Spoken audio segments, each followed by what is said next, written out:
When you're watching a television show or a movie and you see an actor holding a magazine or a book or a letter, a lot of what you're seeing on the screen was custom made by people like me. Let me see their paperwork. If I've done my job right in creating that piece of paper, the possibilities are literally endless. I mean, one single piece of paper can communicate a huge amount in telling the audience about the character or about the scene. It's figuring out how this thing can best do its job of being a part of the story.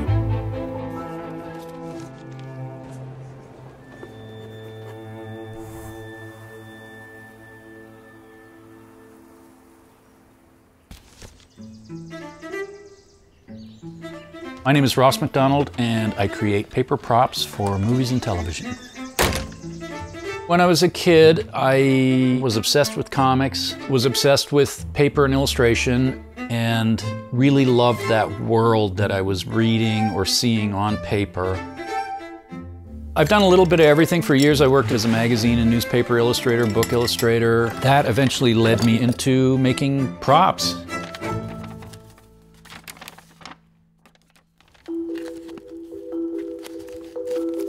For the last 25 years, I've made tens of thousands of paper props for close to 50 television shows and movies. My first major motion picture was Baby's Day Out, and I was hired basically as an illustrator to illustrate a faux 1930s children's book. Take the book. I've done literally tens of thousands of props for all 5 seasons of Boardwalk Empire. I did the Pawnee Charter for an episode of Parks and Recreation. For Joy, I did all of the patents for the mops that we see. For Hateful Eight, I did the Red Apple, Tobacco Book of Secrets, the Nick, the Book of Secrets, Silver Linings Playbook. For The Wizard of Lies, I did Book of Eli, I did Legend of Assassination, I did Horatio's The Night Of, I did Versace book. I've designed everything from passports and maps and travel documents, wanted posters, government forms, FBI reports, psychiatric files, agent identification folders. Anything that's made of paper, I've made at one time or another.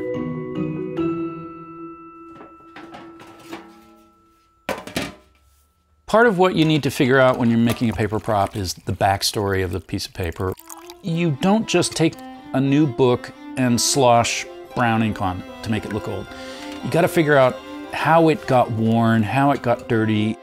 The scene might involve an actor reading 3 lines out of a letter, but you have to figure out how old is it, what kind of paper is it made out of, how was the paper made? Should it be made with carbon paper? Should it be on onion skin? Is some guy going to pull out a rumpled piece of paper from his pocket, or is he going to pull it out of a file folder? What color paper should it be? Should it be yellow? Should it be white? Should it be ivory colored? Who's signing it? What does their handwriting look like? What kind of ink are they using when they write it? What kind of pen are they using?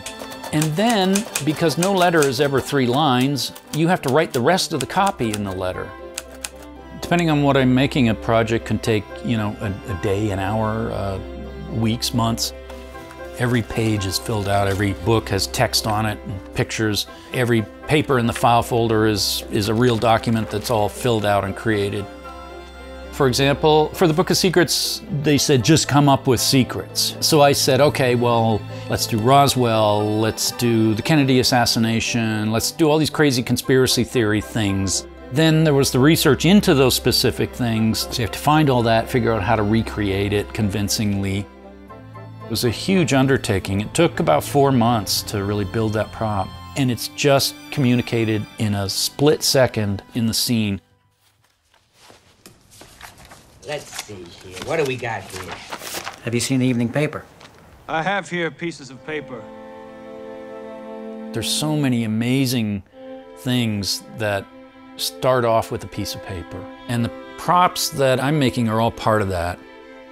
Sometimes when I go to the theater, I'm so excited I'm almost shaking.